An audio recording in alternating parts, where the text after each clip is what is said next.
language. Blake, are we good to go? All right, then, thank you. First thing I want to say about body language. There is no class in the world, no video you can watch, no nothing that's going to teach you everything about body language. Here's why. Take these two lovely blondes right here, Text Girl and Text Girl's friend, Judy. Those two are friends, know each other, probably have similar backgrounds, probably a similar age, whatever, and guess what? They're going to have different quirks about themselves that mean different things. So every single person in the world has different body languages. The key to body language is comparing what is happening to what we call normal or normalizing.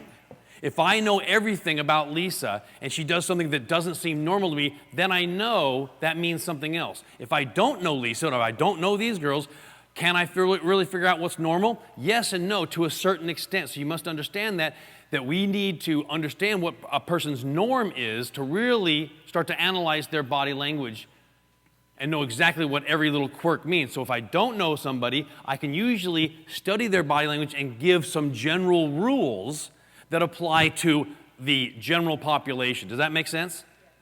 So what we're teaching today is the general rules for the general population. Do they work for every single person? No. Nothing works for every single person because every single person is their own person. Is that understood? So when somebody looks down to the right and you think they're lying, they may not be. But the other 99% of the people are. Does that make sense?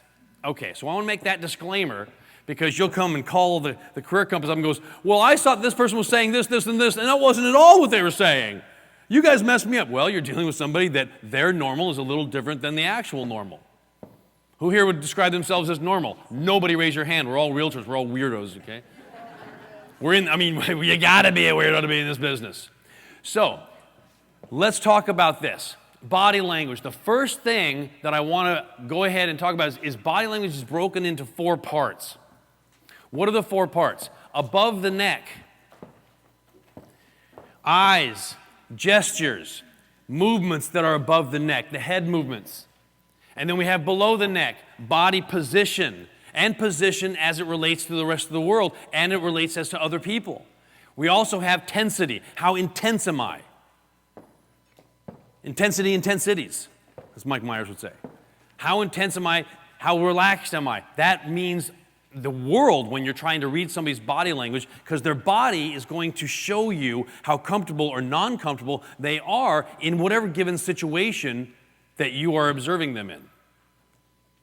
Movements of the below the neck. So in other words, all the movements that they have for all the way up and down. We have other things like social positioning, customs, and other things. And this is where we kind of get into trouble because people from other countries have customs that could be very, very different than ours. Let me give you an example, and we're going to study a few more later on. Who here has ever dealt with people from the Muslim community? Well, a lot of people have. Now, in our United States, when I get down and I get right in Anis's face like this, I'm like this, okay? What am I doing? I'm challenging him. We're about to fight, aren't we? That's a very challenging thing. I want to fight. But in the Muslim community, how do guys talk? Just like this.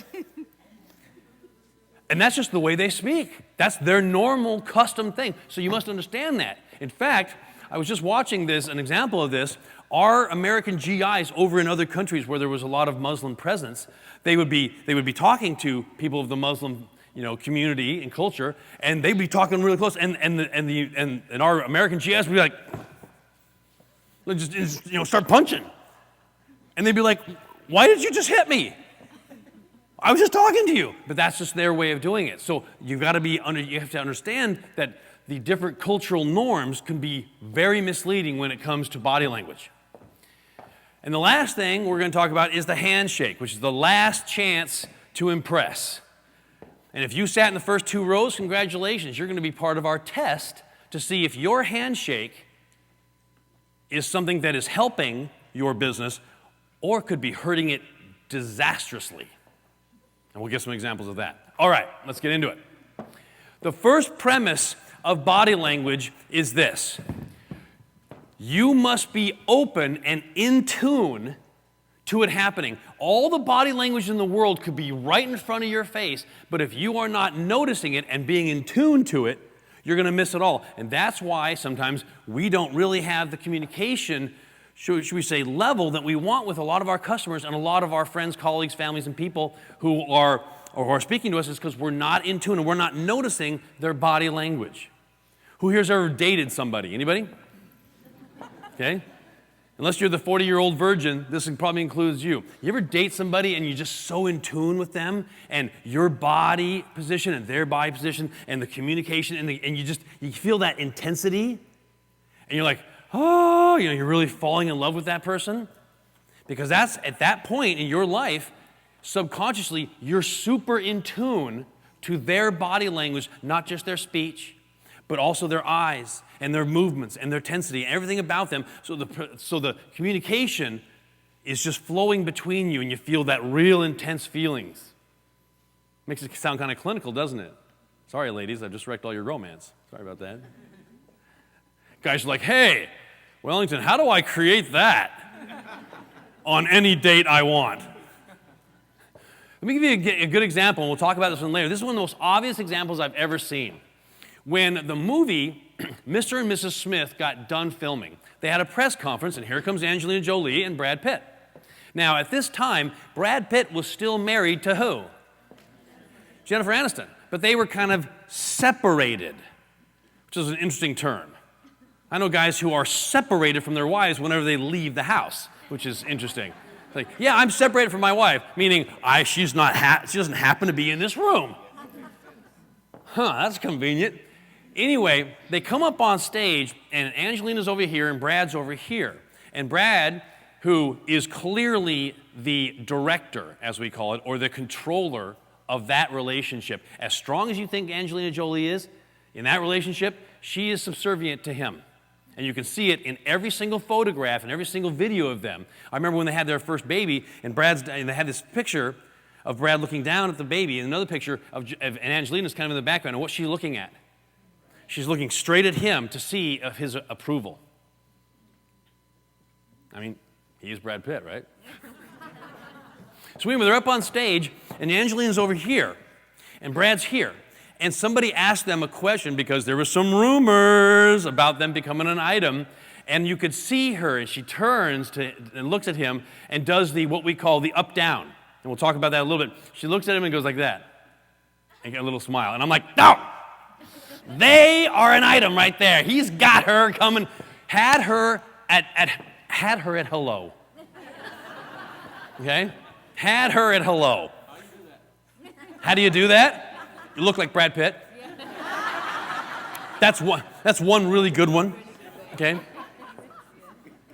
don't know if you guys ever saw that Saturday Night Live skit where they had Tom Brady on it. You ever see it? And it's this video. They made this video, this old time like 1950s video of how to not do sexual harassment in the office. And they had Tom Brady and this kind of ugly guy, right? And the ugly guy would just look around the corner, and some girl would be like calling the personnel department, okay? And then Tom Brady would walk up, hey, how you doing? He'd actually sit on her lap and feel her, and she's like, oh, I'm just fine. He's like, all right, I'll talk to you after work, all right, Then the next scene, the guy just walks around and goes, excuse me, could I get those reports? And the lady's just picking up in the personnel department. Okay? They come and get him and take him away. Then here comes Tom Brady, walks around, and he's in a shirt, and he's got he's got no pants on. Just his underwear, and his shirt is tucked into his underwear, and he's walking up, he sits down, He goes, hey, we should get together after work tonight. I'm not doing anything all night. Do you do anything? She's like, oh, no, here's my number. Okay? So then they're all together, and he goes, how to not be sexual harassment in the office. Be good looking, don't be ugly, and be attractive. Thank you for watching. They're all waving. I'm like, that is the most, okay, so look like Brad Pitt. Okay, there you go. All right. Above the neck. The eyes will tell all. 95% of your nerve endings in your entire body are in your eyes. There's no question. What part of your body only has 5% of all the nerve endings in your body? And the answer is your entire body except for your eyes. You want to know why we can see from our eyes? Because all eyes are is a super concentration of nerve endings. That's all they are. They're so concentrated and so sensitive that they're sensitive to what? Light. The reason you can't see out of your fingers is because you don't have enough nerve endings in your fingers. If you had as many nerve endings in your fingers as you have in your eyes, you could see out of your fingers. That's why your fingers can only touch. They only have enough nerve endings to feel. That's it. People ask me why I make fun of people's cultures all the way through the seminar, and here's why. I think this whole concentration that we have in this country on race is ridiculous. And no, not just ridiculous for the reason they tell you it's ridiculous, but here's why. Here's my version of why it's ridiculous. Come on up, my man. Here. I know we talked earlier. I totally forgot your name, and I never do that. Colvin. Come on up, Colvin. I need, where is, Bart, what color are your eyes? Blue? Come on up. Okay, here's why I think this whole thing is ridiculous, and I'll relate this back to the eyes in a minute. The eyes are the windows of the soul. They have 95% of all the nerve endings in your body are in your eyes. That's why we can see. Now, Colvin, stand over here, buddy. Okay.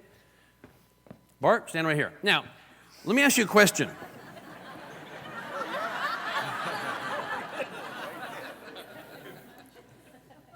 I'm not as strong as him. I'm not as tall as him. I'm screwed, okay? This is just not working out for me.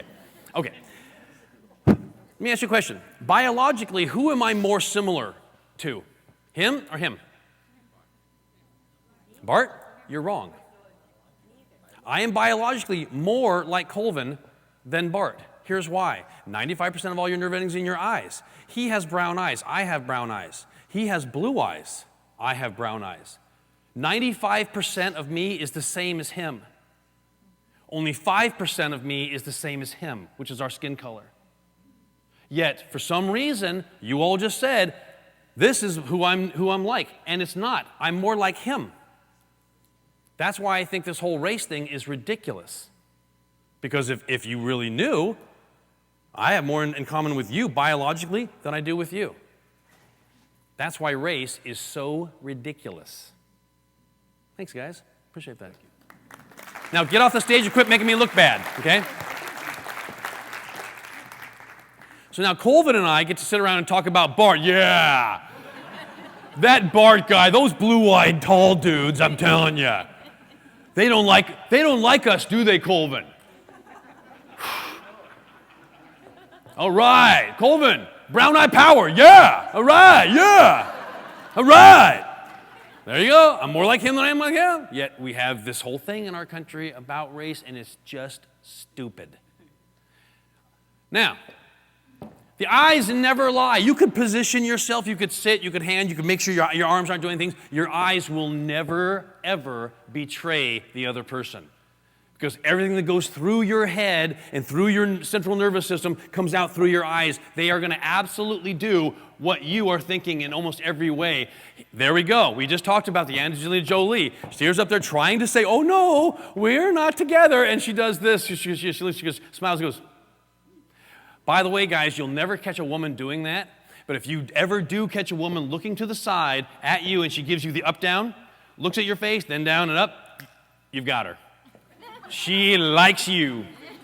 You are good to go. So if you catch a girl doing that, just walk over and go, write your number down, text me, what do you want to do? Okay?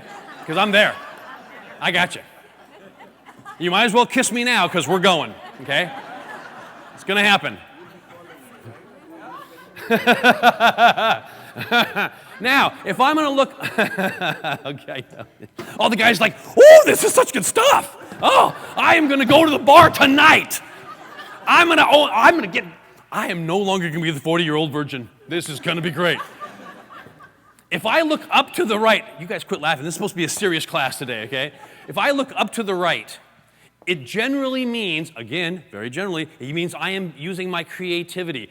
Oh my gosh, look at this. The career compass, what's to the right? Creativity. Fantastic. That's typically what's going to happen. If I look up, straight up, or up to the left, usually I'm trying to recall something or remember something. Now, who here has children from the ages of 5 to about 15? Anybody? Forget everything they're ever going to say. Everything they say is going to be something made up. It is, okay?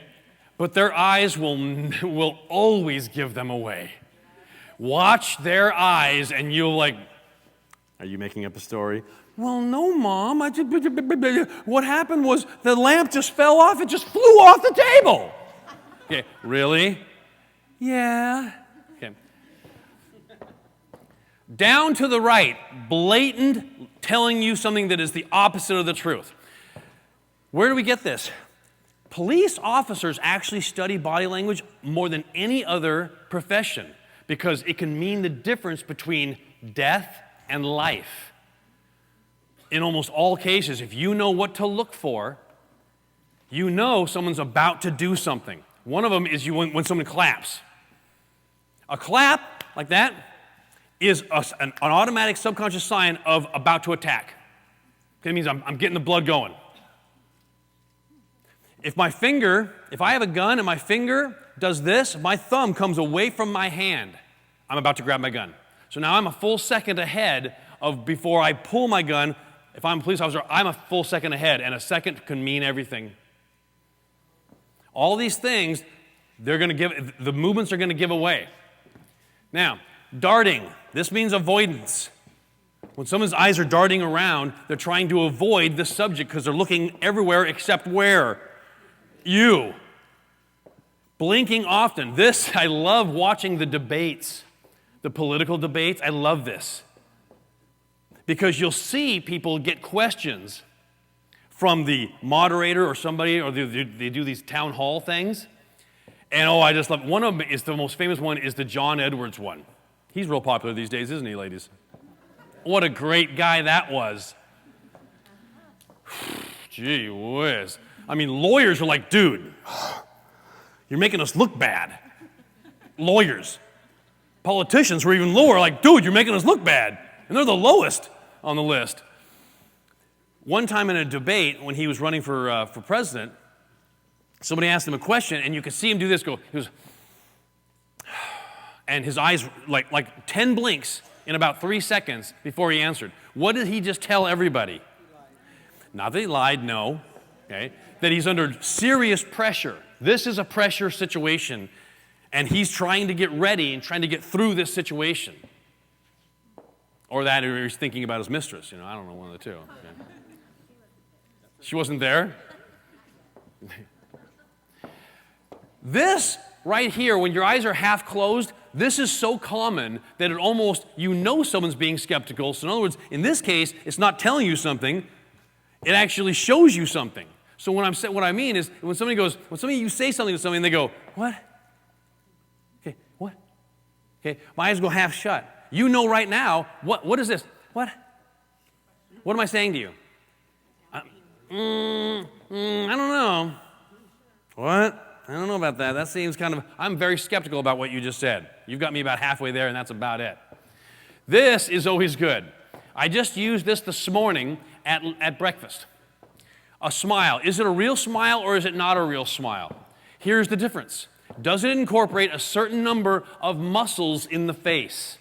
Because a true smile incorporates all the muscles from the forehead around the eyes into the cheeks and the mouth itself.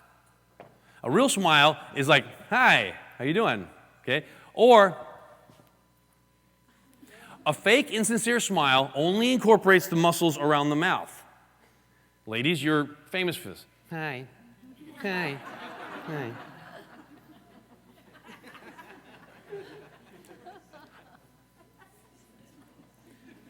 I did this morning. I was sitting at the table at breakfast, and I was sitting here. I had my hand like this. I just kind of like this.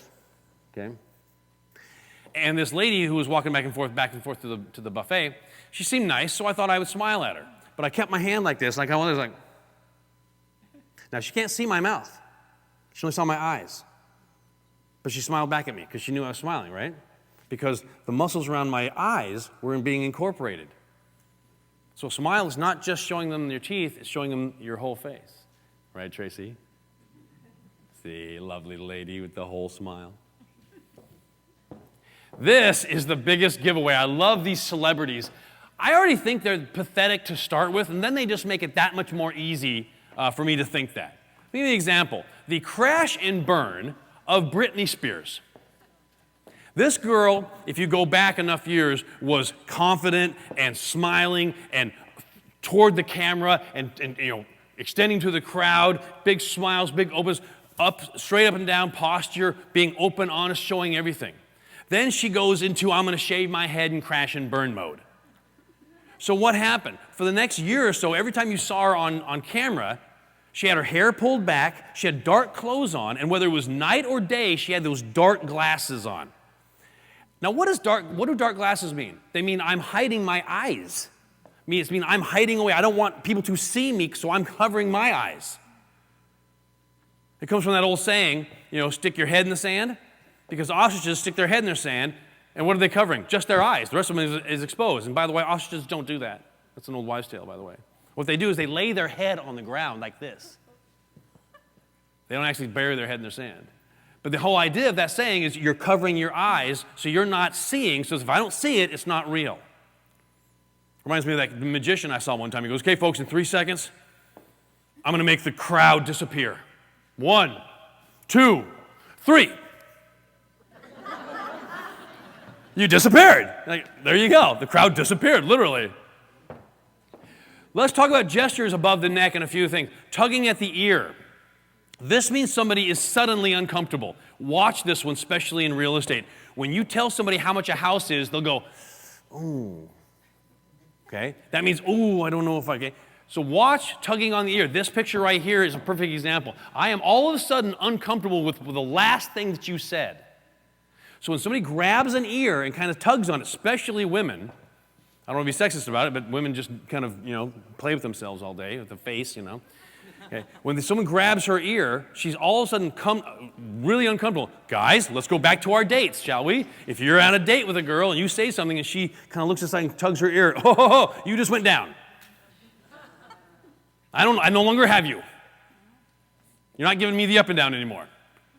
So when you're doing a listing presentation or talking to a client or making an offer or any of these other things, when you see somebody tug on their ear, the last thing that you said is what made them uncomfortable. What else? Covering the nose. This means I'm doubting what I'm saying, doubting what you're saying, or I think there's an untruth somewhere in the room. Like, yeah, well, this right here is some kind of covering the communication, meaning the communication isn't honest, isn't true. This is the most blatant one. When someone goes, oh, God, and they're covering their eyes like this basically means I can't handle or see what's happening. I cannot face what's going on right now. They're covering their face, mainly their eyes. 95% of all their body language right there is right through their eyes. I'm covering that, meaning I literally can't face what's happening. I am very troubled right now. And covering the mouth, that either means I'm lying, I have bad breath, bad teeth, or all three. You'll never know.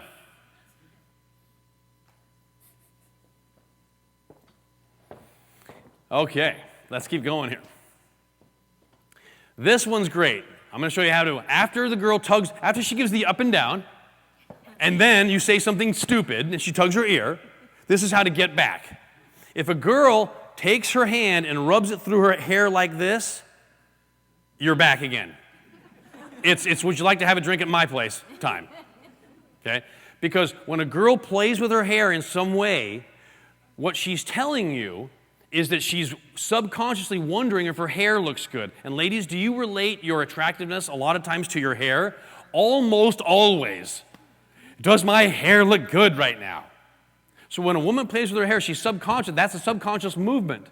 And she's wondering subconsciously if she's attractive because the person she's talking to, she wants to like. So if you give me the up and down, and then you tug on your ear, I know I went up, then I'm down. Now, if you play with your hair, I know I'm back in. So there you go.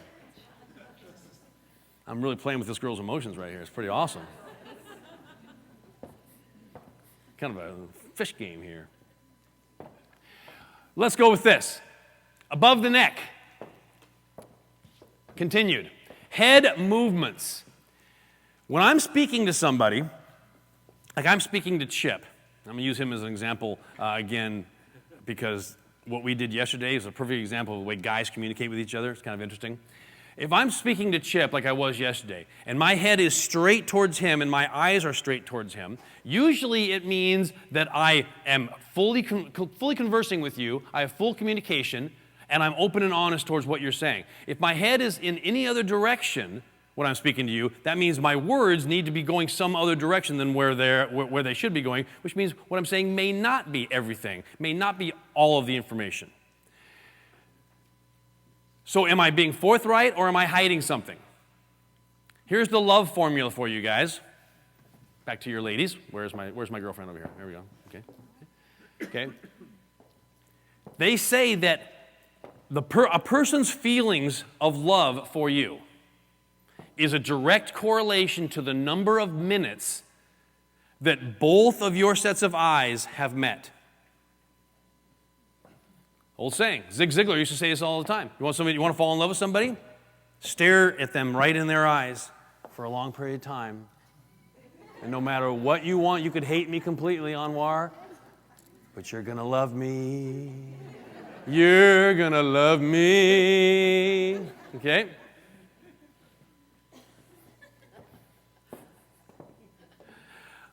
Recently, I was doing a presentation in an office, and the broker manager comes in. And we were talking, and when I was talking, he would look up at me. But every single time he said something back to me, he would put his hand on a chair and look down like this and say it. He goes, well, Wellington, yeah, we can have some of the agents come in, and I'm sure they're going to enjoy it. And then I would say something, he'd say, okay. He goes, yeah, you can go for about, an hour and then talk about career compass after that. I'm like, wow, this seems really out of place. It seemed really unusual for him to look down every single time. And that usually meant what? There's something about the office he's not telling me. I later found out that they have a preferred partner that they suggest their agents go to for continuing education, called Kaplan online, and they have to pay for it every single time. They let us in because they knew that our program was so much better and so much higher value than anything else out there because you get the lifetime renewal, that they let us in. But I knew that he was trying to keep something or not trying to say something. He wasn't forthright with the information. And he found out later that, yeah, that's kind of what he was thinking. He's like, well, we already have a partner that does continuing education. How is this going to work? So now we have a lot of his agents. Anyway, nervous laughter. This, you ladies are absolutely notorious for. You say something that has no humorous value whatsoever and then laugh. It's like, that was weird. When somebody laughs nervously, especially when it's after a statement that clearly has no humor intended, that means they are very uncomfortable to the situation, or they're brand new in a situation. You can see this when somebody walks into a crowd of people that they maybe don't know and is talking to everybody. They'll typically say something and they'll laugh after everything they say because they want to get other people laughing because that will make them feel good. So it's this nervous laughter that really is very inappropriate and very out of place. And if you are a nail biter, you are telling the entire world that you are absolutely and completely insecure in every way. That's all there is to it. That is the most blatant, obvious.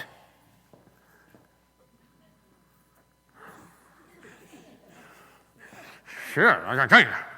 Yeah, I mean, that's just screaming to the world, I am so insecure I can't even take it. If you are a nail biter, you are telling your clients that you will never get the most for their house. You'll never be able to buy a house for the least amount of money. You are blatantly telling them that you have no clue what you're doing, even if you do know what you're doing. If you have that habit, put something on your nails that tastes bad or something. I don't know. You've got to have that broken. You've got to break that habit, and you will never be successful in sales while you're sitting there covering your mouth, chewing on your legs like that.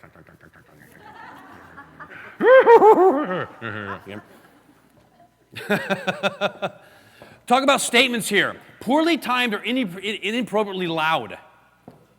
If somebody's speaking really loud like Wellington, that means they're probably covering up something. Because volume is a subconscious way of covering what is not happening or should be happening or what's not being said, like the 800-pound gorilla in the room. Well, I can cover up the 800-pound gorilla by yelling. So be careful of statements that are poorly timed or louder than they should be. That means there's something else going on in that person's mind. Or statements that just don't fit the scenario. That usually is an avoidance technique. They're avoiding the main subject matter of what's being talked about right now. Politicians do that a lot.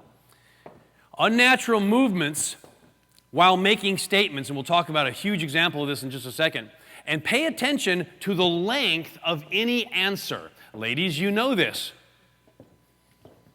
Where were you last night? You ask your husband or boyfriend. Well, sweetheart, here's what happened. Okay, I'm going to tell you what happened. So now I'm going to tell you what happened. I'm going to tell you the whole story so you know the whole story. Because I want you to understand the whole story. Because here's what happened. I'm going to tell you, see, now about 8 o'clock I ate dinner, okay? And here's what I had. I had some beans and some steak, and then it was funny, and then I went out with my buddies, and blah, blah, blah. It gives you this very long answer about what happened last night and where he was. What's he telling you? None of that happened. This is what I call the politician's cover.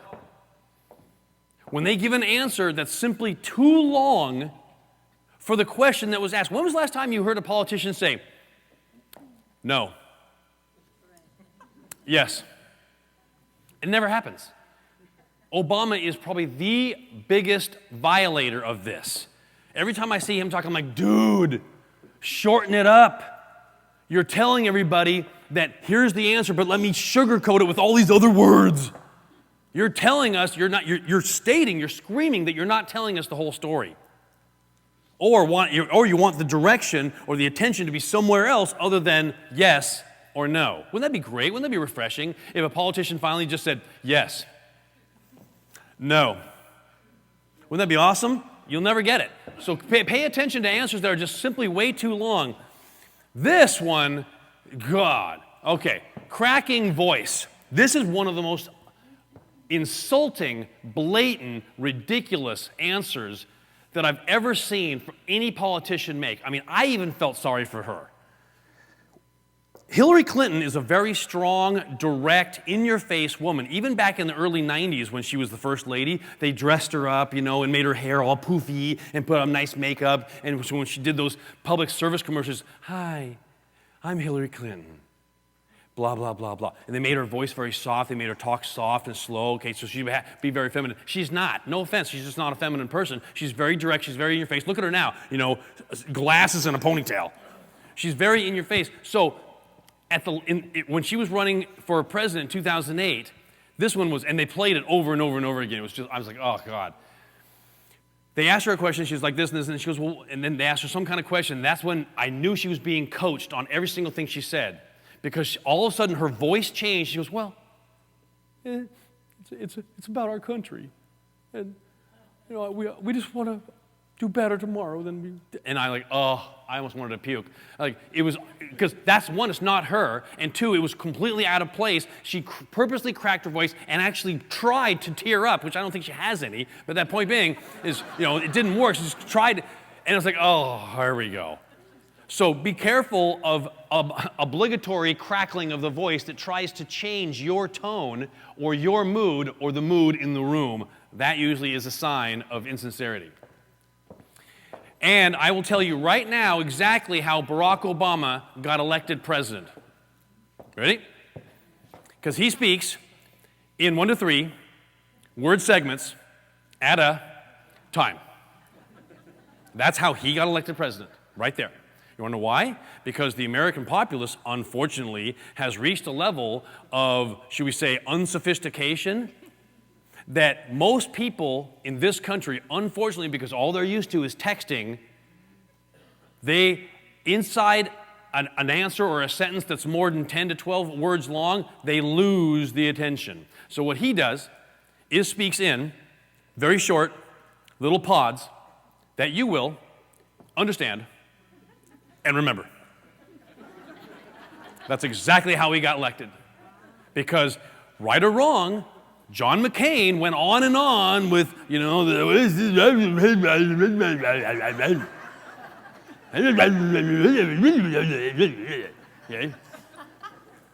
okay.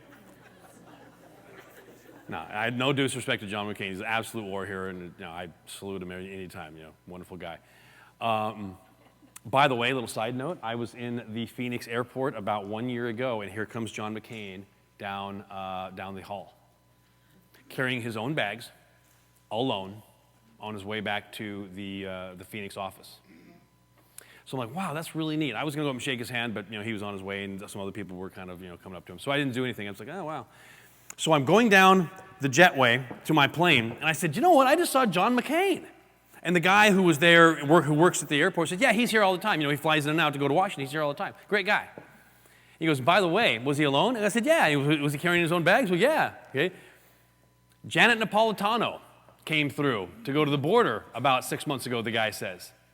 She had 41 assistants with her. Interesting. So what happened was back in 2008, Obama got elected because whether you agreed with him or not, you could what? Understand him because he only spoke in 2-word segments and people can understand that. Which is a sad, sad thing to say about our country, is that we can't listen to an entire sentence. God forbid that John Kennedy came back. Talk about an eloquent guy that spoke completely. We'd all be like, what? Do what for my country? Don't ask what, for who, where, when? My country can do for who, where, when, what? I mean, we literally have gone to ask not what your country can do for you, ask what you can do for your country to give me something free. That's where we've gone, okay, in 50 years. Below the neck, body position and movement. Now, walking, you can tell so much about somebody by the way they walk around the room. Let's talk about it. Now, one example of this is power walking. Give me an example of the Putin versus Bush. In Camp David back in about midterm for Bush's time in office, they were getting off the Air Force One or the planes, and they were walking up to the podium. Now, let me show you exactly how both men walked. Okay, Putin was really like this. Now watch my shoulders, and really like really animated, kind of like this, almost like animalistic. There's a lot of movement. He's like this, One arm is really swinging like this, and you can see from here up, his shoulders are almost doing this. It's a very sexy walk, a very powerful walk. He has been rated one of the sexiest men in Russia. Is he good looking? No. But he shows such animalistic machismo that a lot of women are like, wow, that's a powerful guy, I like him. As opposed to Bush, which was still the same pace, but a more traditional walk where from here up, he really had almost no movement at all. What does that mean? That basically means, and I knew that Putin had been coached on this, however Bush walks, you walk more aggressively. Because the quicker, more powerful walk means what? The quicker, more powerful situation. And that's exactly what happened. And they walked up, but Bush got the last laugh. They walk up to the two podiums, and they're both going to make their statements. And they walk up, and Bush goes, almost directing Putin to his. What did that mean? That means, I'm in charge, little boy. Speak there. As dumb or smart or not dumb as you thought George Bush was, he actually knew more than he'd say stupid things, but the things that he would do actually was, I actually saw him do a few things that I thought were pretty brilliant.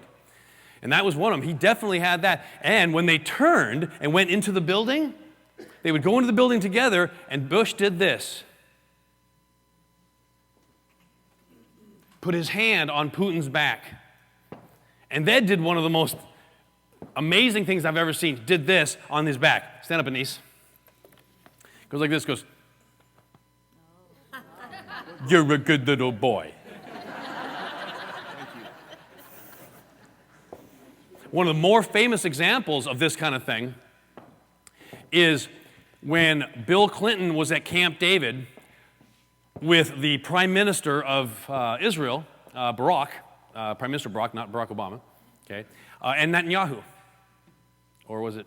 Anyway, it was the Palestine leaders. I can't remember his name off the top of my head, but anyway, Arafat. Thank you.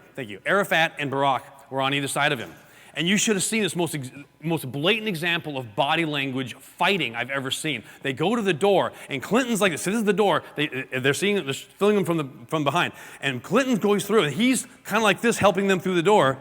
And both of them reached around his back and pushed him through. And then, literally, you can look this up on YouTube, they started to fight to see who went through the door first. Because in their culture, the person that opens the door and goes in last is always in control. In fact, they started kind of shuffling, and they were laughing. Oh, they weren't laughing, I assure you, inside. They were like, son of a bee. Okay, they were laughing, but you should have seen it. I mean, in fact, Arafat goes like this to him, right in front of his face, right to Barack's face. No, you're not going to do this. Finally, one of the assistants kind of got in the middle and almost shoved them through together. It was just so blatant. Exactly. Now, as opposed to a very elegant walk, okay, a very elegant walk has very long gaits. It's a very elegant type of speaking or walking, and that means I'm going to portray a very elegant, classy type of walk. A very good example of that happened yesterday at the end of the day, didn't it, Heather? Where are you? Okay. Heather has a classic, elongated, elegant walk. She walked all the way up and down the street. She has very long legs, and she's still moving at the same pace as everybody else, but taking less strides to do it. So she almost looks fluid as she walks. It's a very elegant way of walking. So she's keeping up with everybody else, but she's not, Okay. So she has kind of a flow to the way that she walks, so it shows a very elegant way of traveling. Now, sad versus sad or depressed. How do you walk when you're sad or depressed? Almost trudging. Happy walk. Quick steps through. I'm so happy. I just got to check. I'm going to the mall. The speed of someone's walking shows the power they have or the lack thereof. Let's talk about the hands. Oh, do our hands give us away? Oh, yes, they do. Hand position. We already talked about the palms up, haven't we? I have nothing to hide. I'm telling you exactly what I think because I've got nothing to hide. I'm giving you all the information. We talked about that yesterday. And that right there, a wave, hands open. And back to the Britney Spears, when she was very confident, doing very well, she was like, always waving. Okay? That means infinite confidence. I'm Britney Spears, Versus hands in pockets means I'm reflective, or I'm deflecting something, I'm avoiding something, or I'm thinking about something. This one was great. Remember when Paris Hilton got out of jail? Now, usually Paris Hilton walks a lot like Heather walks. Very elegant, very beautiful, because she's speaking and she's talking. She's very eloquent the way she talks, and she's been practiced in front of the camera, and she's got the kind of the thing going on. Hey Paul, you want to make another video for YouTube? I'm kidding. Anyway, so she usually has that very elongated, elegant walk. She comes out of jail, and she's got this kind of quick little step like this, and she does something that's so telling right at the end. She does what I call the prim pose. She goes like this. She goes. Ladies, you've done this before. What is this? This is, I'm so innocent. I'm so innocent. I'm out of jail now. This means I was innocent. I'm a good little girl. Completely different body language than she normally has when she's on the red carpet and everybody's flashing pictures of her. This one is great. This, again, is back to the, Bush does this a lot. Barack does this a lot, but the person who does this more than anybody else is Hillary. By the way, you ever see at the end of speeches or before speeches, they come out and they're about to make a speech. And they go like this, they go. Okay? There's nobody there. They don't know the person they're pointing at. You could, if you're back behind the cameras and you can see people going.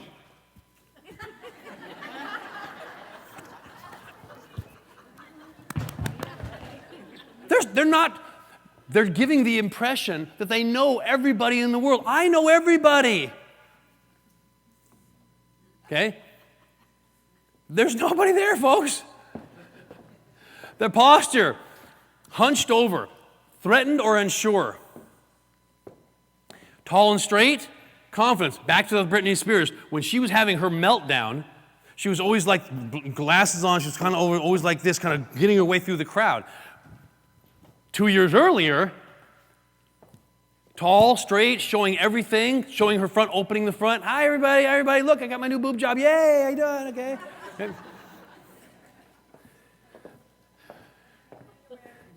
This is the example I was talking about with Chip.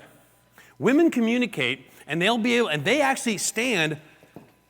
Sam, Ruby, stand up. When you guys talk, it's easy for you to face one each other completely, front to front. Guys never do this. Notice it. Thanks. When Chip and I were talking yesterday, Chip, stand up. He comes up and he talks to me, and we both did. He comes up and he stands right here in front of me. I'm facing this way. He comes up, and throughout the conversation, the next couple, 3 or 4 words, we both did this. Yeah. Okay. Men create what's called the V. Mm-hmm. They never actually face each other, because when you face a guy, I'm ready to fight. So guys who are just talking kind of just do this. What's up, dude? Check out the rest of the room. That's right, man. Got my girlfriend over here. Okay, just trying to check out the rest of the room. So you can see this, how you can see when two guys are kind of confronting each other, they'll be flat. So when a guy is really confronting another guy, he'll go flat. It's like, man, my chest's bigger than your chest. Come on. You want a piece of this? Let's go. You want a piece of me? Okay. No, I don't. Okay. This is confronting. So when you're looking at body language from far away, and you see two guys who are directly facing each other, they're probably talking about business, talking about something kind of intense, or they're actually kind of confronting each other about a problem. Guys who are just talking and chatting will just kind of rotate a little bit and create the V between them. So this is, I'm just talking to you. What's up, dude? Sweet. I'm going to go on with the class. Create the V speaking shape. This one, I don't know if any of you guys noticed this, probably one of the most brilliant political things I've ever seen done in any election. I thought it was a little manipulative, but obviously it worked brilliantly. Here's what Obama did when he was being elected for the very first time in 2008. Obama doesn't speak to the crowd unless he's pointing at somebody he doesn't know. Okay? Otherwise, how does he speak?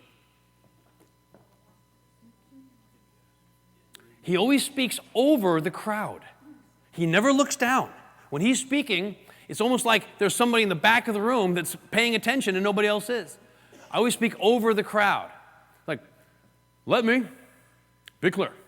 He's always speaking over the crowd, and that creates kind of a lofty image to the people who are watching, because your head isn't down. It's up, almost looking at the clouds. And ready for this? I don't know if you ever noticed this or ever knew this, but when Obama would give big speeches to big, huge congregations of people when he was first being elected in 2008, they had very, very faint organ music playing from the back. Like, oh. It was very, very faint. They actually had it. They admitted it. That's how they did it. It gave almost like a godly effect to the entire speech. The cameras couldn't hear it because the human eye, the human ear is much more sensitive than the cameras, especially in a crowd. But he had that kind of thing going on, very, very faint, kind of gave him almost a lofty feel to what he was saying. Really brilliant. I was like, wow, that's amazing. Now, body position. Let's talk about this. Facing or not. We just talked about that. Leaning forward or leaning back. This is I'm either you have bad breath or I'm trying to avoid you. Leaning forward, that's an old car salesman's trick. When you come up to somebody and you shake their hand and you lean forward like this, that is actually a sign of submissiveness. And when you do that and you're trying to sell somebody something, it actually shows that, I'm saying, you're in charge here. I'm just here to serve you and make you happy. Keep that in mind, especially some of you egomaniac realtors who walk up and go, how you doing? You might want to go ahead, hi, how you doing a little bit. Let them know that their opinion means something too. Okay? Shifting often or none at all. If someone is shifting a lot, if they're sitting in a chair and you're doing a listing presentation, they're shifting all the time, they are super uncomfortable and you are not doing a good job, or they are very uncomfortable with what you're saying. When somebody sits completely still, stoic like this, you know what they're saying? You've got them. because their mind is completely focused on you, so thus their body is completely, they're not focusing on their body at all. Their body is completely relaxed because their entire mind you've got the attention of. So keep that in mind. When someone's very, very still, you've got them. That's when to ask for the listing contract to be signed. When they're shifting all around, they're not going to sign. You need to keep working. Hands on hips, we all know that means aggression, doesn't it? Yes, it does. Okay? This is something you may not notice. This is called a self-touch. A self-touch is when you touch your arms or your wrist with the other hand. In the Watergate trials and scandal way back when in the 60s, when President Nixon was being impeached, basically, and being thrown out of office, if you saw him from behind the lectern in that one very famous press conference when he came out and answered all the questions that people were posing to him, one of the hardest things he ever did, because you could see it, he was just sweating bullets, he would say, okay, what's the next question? And he'd put his hands behind his back like this, and he would be touching his wrist with the other hand. This means, I've got you, I'm reassuring myself, I can get through this. So when one hand touches the other wrist, they need reassurance. And they're giving it to themselves. Arms crossed, this is kind of an interesting one. There's an arms crossed. What does that mean? That means I'm defensive. I'm not going having a drink in your room. Versus challenging. Now, defensive, the crossed arms are slightly lower. Okay, I don't want to be sexist about this, but basically when you are defensive, your arms are slightly lower, so basically right under a woman's bust. That's defensive. You're protecting yourself. If the arms come up slightly, that's challenging. I'm making my chest bigger. I'm like one of those lizards that goes, like that. I'm bigger than I look. I'll take on you, okay? So, in other words, when Chip and I are like, I'm like, okay? I'm basically trying to make myself bigger. Versus protective. Here's the difference. This is either I'm defensive or challenging. One slight movement changes the whole thing. This is challenging.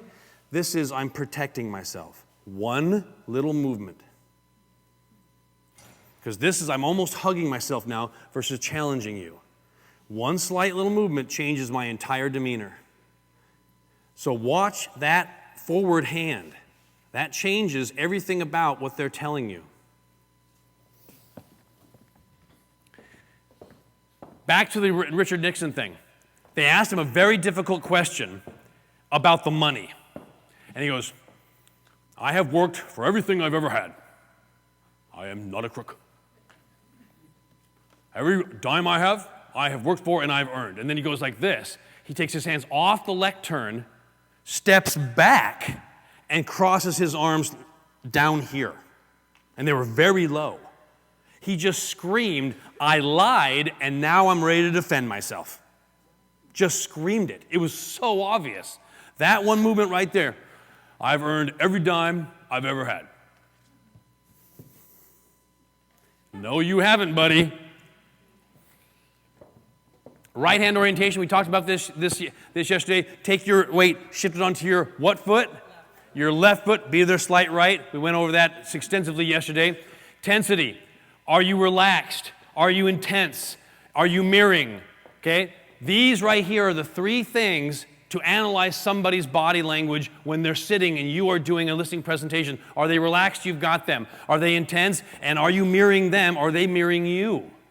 If somebody subconsciously starts to mirror you, you're in great shape. So over here, if my girlfriend does the up and down, starts playing with her hair, and then mirrors me, I am in. I am good to go. Green light. Your husband's going to come back and go, hey, making fun of my wife? We talked about this one a lot, the Bill Clinton thumb thing. I did not have sex with that woman. But let's talk about that a little bit more. When he was in the podium, look at everything that happened. Now, I don't talk about this yesterday because I'm just making fun of him, but when he did this, he goes, I did not have sex with that woman, sexual relations with that woman. Okay. This whole thing just screamed he was lying. Here's why. One, he was doing this. This means please believe me. I talked about that yesterday. But he made a lot of other statements. First off, he's leaning forward, which doesn't show that he's being forthright and upright. So he's kind of protecting what? His chest. Then he did something that was completely telling in that press conference.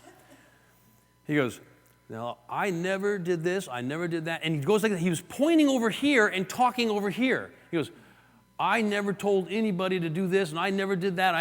I want to be completely clear about this." And his fingers is pointing over here, and he's talking over here. There's a disconnect there. And when he goes, "I never told anybody to lie. I never told anybody to lie about anything," and he was shaking his head. But then when he said, "I did not have sex with that woman," his head was still. It changed all of a sudden. That entire press conference just screams, "Yep, Oval Office and all." Yet he was saying one thing, and you knew it wasn't true. And then right before he left, this is the most obvious one. I'm like, I saw it. He goes, and bit his lower lip like that. Almost like his mind knew that his mouth had just lied and he's punishing himself. "You bad boy." He did it again at a hometown meeting, where people could ask him questions. And some guy, and this was not on the script, some guy lied and said he wasn't going to ask this question, stands up and goes, "Mr. Clinton, can you name one country that has taxed and spent itself back into prosperity?" That was not on the approved questions to be asked list. And you see he goes just like that. He goes, and then answers the question. And his question was, no.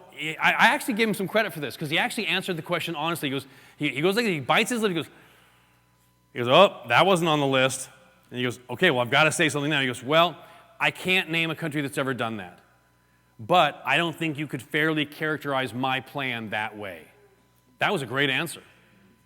Now, was it BS? I don't know. But point being, I thought that was a great answer for a guy off the top of his head. So, chopping the air. If you're doing this, okay, folks, here's what's going to happen right here, right now. Right, Lisa? Here's what's going to be happening. I am confident in exactly what we're doing. This is an axe. I'm cutting the crap out. Here's what we're getting to the bottom line. I'm cutting it out. Palms up, hands open. We talked about that a lot yesterday. Folks, if your hands are saying one thing and you're saying another, you're getting mixed messages. This was a perfect example of movement that I knew meant something else. 3 weeks ago, I'm sitting in Denny's having my favorite Grand Slam. And there's this big group of ladies that come in, and I kind of asked, "Hey, what's going on, ladies?" I was sitting in the booth next to them, and there's about 10 of them in the big middle table. And she goes, "Oh, this is a weight loss support group." I'm like, "Oh," and they're at Denny's. Anyway, it must be a celebratory breakfast. I don't know. Anyway, they're at Denny's, and there's a lot of ladies sitting around, and you can kind of see one of the leaders is at the end of the table, and she's sitting there. And she's kind of hunched over a little bit, and she's talking to everybody. She's very open, and the waitress comes, she goes, "Okay, I'll have, orange juice, blah, blah, blah." And then she orders, and then she goes like this. She crouches over, looks at the floor, and leans over to the waitress like this. She's sitting there, she's like this. Okay, now before she was like this. And all of a sudden, everything changed. She goes, "Oh, and like that." I'm like, "Oh, that doesn't look normal." And she goes, "Can we have some extra napkins? Because we're a messy group." Like that. I'm like, that didn't really fit. What's going on there? Well, what turned out is I sat there long enough to get my answer. Her hands had a little bit of a shake to it from one reason or another. And when she ate, food would fall off her fork and her spoon, and it would go onto her lap. And she, sometimes made a mess, creating the necessity for extra napkins. Now, I'm not bagging on her. I'd ask for the same thing. But I knew that we're a messy group wasn't the reason for the request. That make sense? Because all of a sudden her body position changed, she looked down, she leaned away from the group and whispered. So if we are a messy group, she'd be like, "Hey, and ladies, do we need some extra napkins because we're a messy group, right?" She would have said it like that if that was really the reason. So I knew that wasn't the reason. I found out later that she needed him for herself. And my heart really went out to her. But I knew as soon as she did that, something else was going on. So I kind of waited around to see what it was. That is what I mean about being in tune to body language. All right, the handshake. Here we go, folks. This right here can make or break your career. Here it is. The handshake. This is the opening and closing of every deal you're ever going to do, especially in real estate. How strong is your handshake? How strong or how... You don't just stand up, you can shake my hand. Okay, that's very good, dude, by the way. That's very good. Is it too strong or is it too weak? What else? Are you dominant or submissive? Now, we'll go back to Chip. Chip, can I give you an example here? Chip, if you come up on the stage, handshakes are either dominant, submissive, or neutral. And you can tell a lot about somebody. When I go to shake his hand, does he twist mine down or does he make mine go up? This is a neutral handshake. If he goes like this, okay, how you doing? How you doing? Well, his hand's on top. I mean, he has the upper hand. He's saying, I'm dominant to you. I'm the dominant person here. Or if he does this, okay, like, hey, good to see you. He's very open and accepting.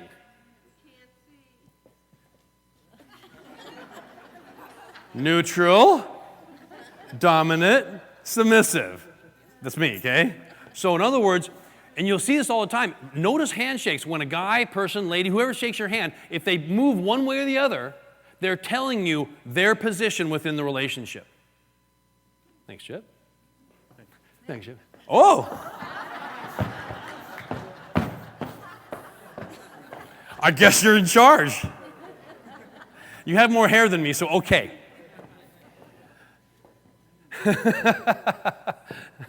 Now, you shake a hand with the right hand. We had talked about that yesterday. Does it incorporate the elbow?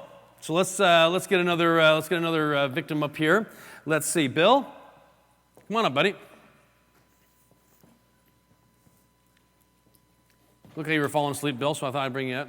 I'm actually very impressed, guys. This is the third day, and most of you don't have your heads on the desk. So that's really good. I'm very impressed by that. So, and Bill and I are going to shake hands. Let me explain what the incorporation of the rest of the arm means. So this is hello, I'm meeting you, or either way, okay? One hand is, this is introduction, I don't know him.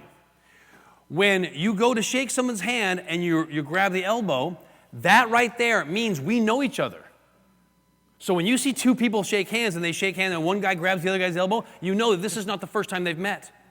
When Bush walked up to Putin at this big summit they were doing, he had every great leader, every big leader in the country or in the world was coming up, and Bush, who they had just had the Camp David not long ago, walked up, big smile, oh, I know, this is my buddy, okay? This is my big-time walking buddy, okay? Walks up, grabs, and goes, hey. Like that. So that right there told the entire world, and they told Bush to do this. They have people that are experts at this stuff.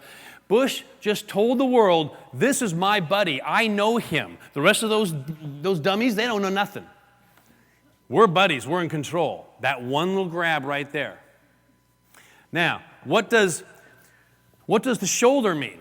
The shoulder means I'm about to introduce Bill. Come this way, Bill. Okay, so walk over there. So if Bill's coming up to me and he shakes my hand, okay, Bill, dude, good to see you. And then I turn like this and put my hand on his shoulder. That means not only do I know him, he's my buddy, but now, Bill, I wanted to introduce my girlfriend. Okay? So this means not only do I know him, but I'm about to introduce him to the rest of my people because I really like you and I want you to know who I know. So watch the handshake and what is being grabbed. From here to here means everything on a handshake. Nice, Bill. Thanks, buddy. You bet.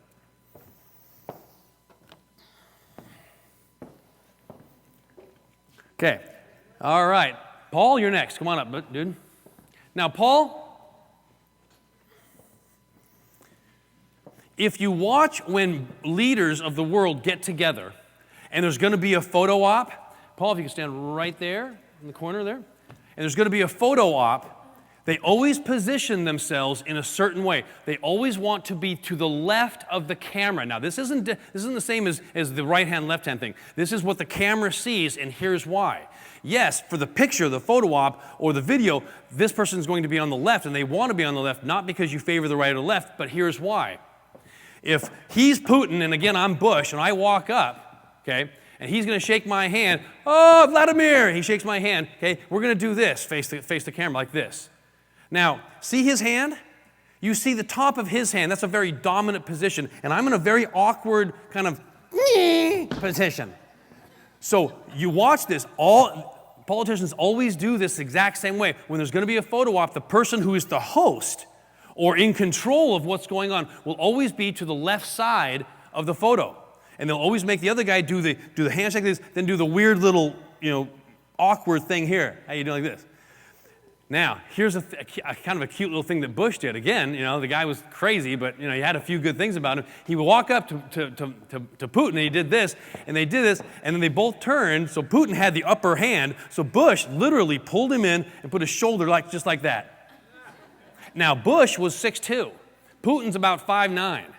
So, yes, he had the awkward hand, but he went, but I'm taller.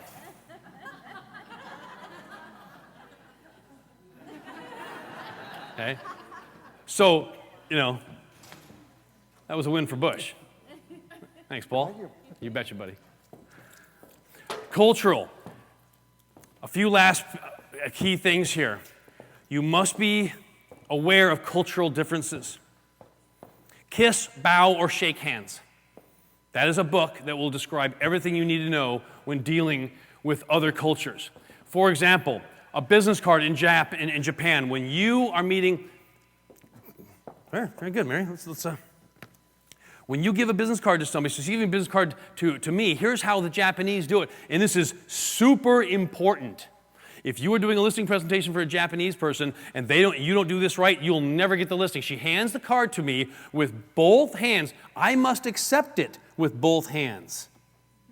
Step back, and first I analyze it. I read it. Oh, Mary Schreiber, Coldwell Banker. So I'm recognizing who she is. This is a very important thing to me.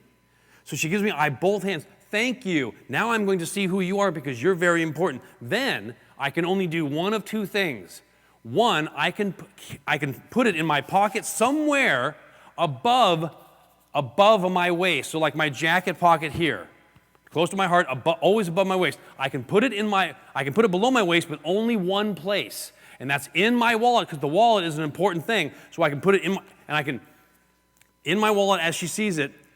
Thank you. Again with both hands, and put it in my wallet, because either here or here. That's it. Okay, if I just take her card from her, if I did this, hand it to me again. Okay. Cool. All right, thanks very much. Total disrespect. Total, absolute disrespect. I took it with one hand, didn't look at it, didn't analyze it. Okay, thanks, I'll give you a call, okay? And right in the lower half of my body with no consideration. That person, if that person's Japanese, you will never get a call back from them. I don't care if you cut your commission to 0. Ain't happening. Thank you, Mary. Okay, take it with both hands, examine carefully, put it in a wallet or above the belt in some way, shape, or form. And, okay, one hand or in the pocket, very disrespectful. We talked about this, door opening and communication. The Middle Eastern folks, who controls the door controls all. And we talked about the Arafat versus the Barack thing. Hand on the back, last person to go in is in control at all times. So keep that in mind. Once again, in your face, that's just how they communicate. Here, I'm about to punch you down.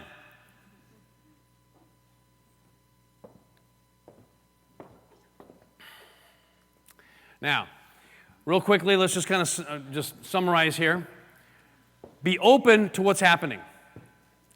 Does what's happening seem out of place? Is this normal? Do what's called normalizing. If you know the person and it's out of place, once again, your children, you know your kids, don't you? When they do something that seems not normal, that is cause for alert. Combination, words and movements. We talked about above the neck, we talked about below the neck, we talked about the hands. Most of the time, you'll see things in conjunction with each other.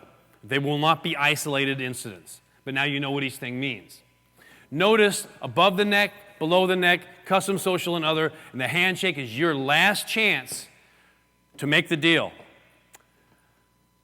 A final thought before we close on handshakes, because they literally can make or break you. I was part of the hiring group when I worked for Procter & Gamble, and a girl came in. She was very impressive. Like a lot of candidates for Procter & Gamble are. Very impressive. I'm like, wow, that's my girl. I really like her. I'm giving her the job. I'm voting for her. And it came down to her and 2 other people. Before she got up and left, we all shook hands. She went from the girl I'm hiring to, well, she is one of 3 or 4 that we're going to consider. And then the other one of the other 3 or 4 just nailed the next interview, and she didn't get the job. She had the job, in my opinion. But the handshake took her away from that number 1 spot, and then she was in the mix and lost it. So the handshake really lost her the job, in essence. I am going to shake your hand if you're in the first 2 rows. I have you picked out as my realtor, and I have 2 other people who I also like. The handshake you're about to give me will either get you the listing or put you back into the mix for consideration maybe later on. And I'm going to say yes or no. Please shake my hand as you would normally to a regular person after doing a listing presentation for them if you're in the first 2 rows. A little bonus for those people who sat up front that aren't asleep in the back. Nick? You got it. Maybe. Maybe. Yes. Definitely. Yes. Yes. I already know yours. Yes, but a little aggressive. No. Yes. Yes. No. Yes. Nope. Maybe. Yes. Possibly. Definitely. Yes. No. No.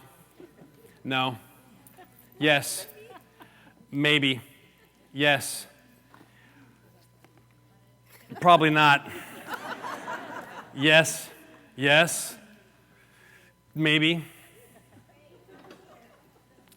Yes. Very good. Maybe. I'll give you a 7. Maybe. Definitely. Good job. Maybe. No. No. No. Okay. Here is what I was noticing. Several different things. First off, if you didn't look me in the eye, you're not getting a yes, period. That's the first thing. If you're looking down at the hand, down on the floor, you're not the person. You are not confident enough to have my listing. I know this is harsh, ladies. I'm sorry. I'm here to help you. Okay? If you grabbed my hand and it was like my fingers are grabbing your fingers, you got to know. One of those little like, okay? If enough of my hand was not touching your hand, no. You always, every single person that put what I call, it's kind of a bad word, but the middle, okay? The middle to middle, solid hand, palm touching with a firm grip and look me in the eyes, got a yes. That is how you must shake hands if you want to portray confidence. I'm sorry, I can't remember your name again. Betty, that's right. Betty, I know you, Betty. I know Betty. Betty, I was walking around and I was betting that Betty was going to get a no. And she got a huge yes. She grabbed my hand. Okay, now, my thumb index hit her thumb. Here is how, the key point. You want to open your hand and keep opening until the middles meet. Boom, like a scissor. Boom. Then grab their hand. That ensures a firm grasp. And that way you avoid the fingers grabbing the fingers. When I grab somebody's fingers and they grab my fingers, good job, Fernando, way to go. Dude, grow a pair and grab my hand, would you? Right? So, where are you going, Betty? Lovely. Okay, she grabbed my hand. My hand is securely in hers. She looked me right in the face and kind of gave me a little smile, kind of a confident, okay, wonderful. See that? See the face? Beautiful, wonderful. Look me right in the eye and shaking my hands confidently. She's got it. She's in. For those of you who got a maybe or a no, you didn't do one of those things. And it can cost you money, and it can cost you listings. Thank you, Betty. Sorry? What is my address? Well, 32568 Rothenberg. What the hell? Yeah. I mean, I don't want to miss something here. Aggressive. Okay, you were overly aggressive. I was about to ask if your girlfriend's in real estate too. Okay. That's terrible. I'm sorry. I kid. Okay, stand up and do it again. Come here, stand up. Okay, you grabbed my hand and were way over aggressive, like, you better listen with me. You make up with me. Okay, so I'm like, no. Okay, as opposed, and again, since we used Betty as an example, hers wasn't the, okay. Hers was, and it's basically 2 shakes. 1, 2. That's it. 1, 2. Not 1, 2, 3, 4. Give me your hand off. Back. I want to pull your hand off your arm. You don't want to be jerked off?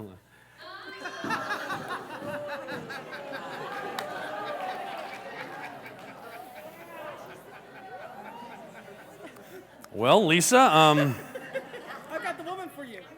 I wouldn't say no to that.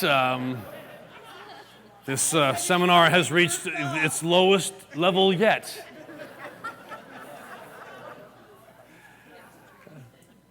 I just love Lisa. She's great. As opposed to, see, now I lost my train of thought. All the blood is in a different part of my body now. Thanks, Lisa. That was good. Thank you. All right. Back to this. Where was I? Yes. Okay. Betty was confident eye contact. 1, 2. 1, 2.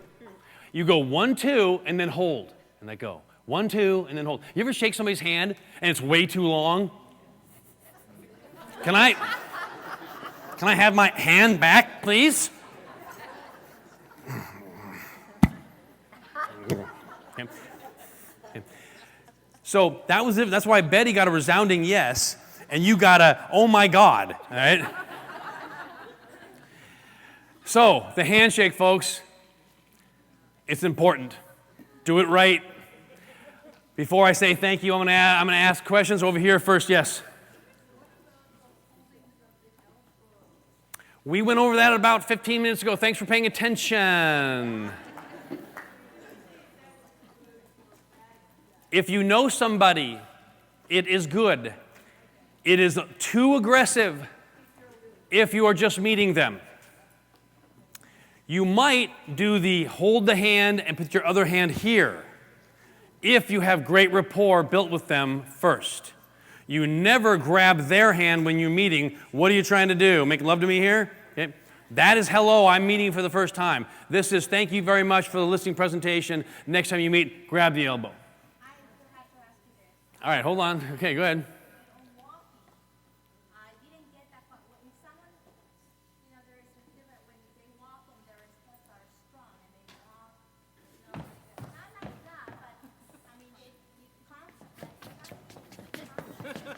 Yes, confident.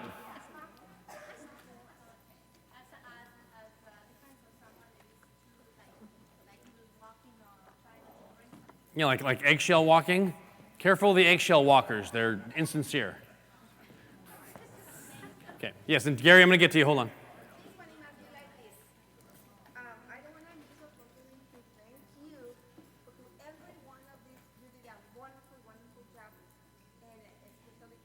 Thank you. You're welcome. 90%, when you walk 90% very secure, and the 10 is that sexy part that you do. I'm too sexy for the seminar, too sexy for the seminar, too sexy by far. I'm a model, if you know what I mean. Well, thank you very much. Thank you. Heather, and then Gary, and then we're out of here. A hug from you, Heather, always. I assure you that you can wake me up at 3 a.m. in the morning for a hug, and I will not be upset. And I love my sleep.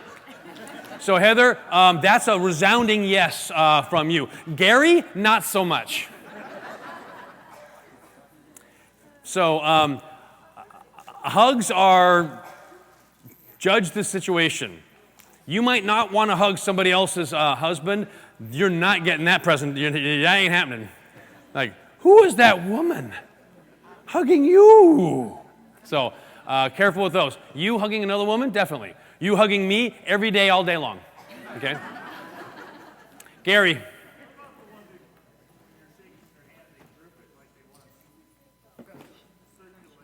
That's typically an insecure man who wants to show strength. When somebody grabs your hand and shakes your hand like they want to rip the hand off and cuts the circulation off, that's an insecure. Okay, women never do that. I've never had a woman shake my hand so strong that it cut the usually women have too weak a handshakes, and that's your problem.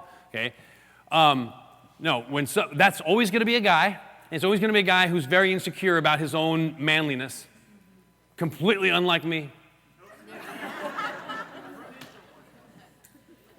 Well, if you run into one that does that, then say, excuse me. All right, last question. Yes? The name of the book is Kiss, Bow, or Shake Hands. Why do they say kiss?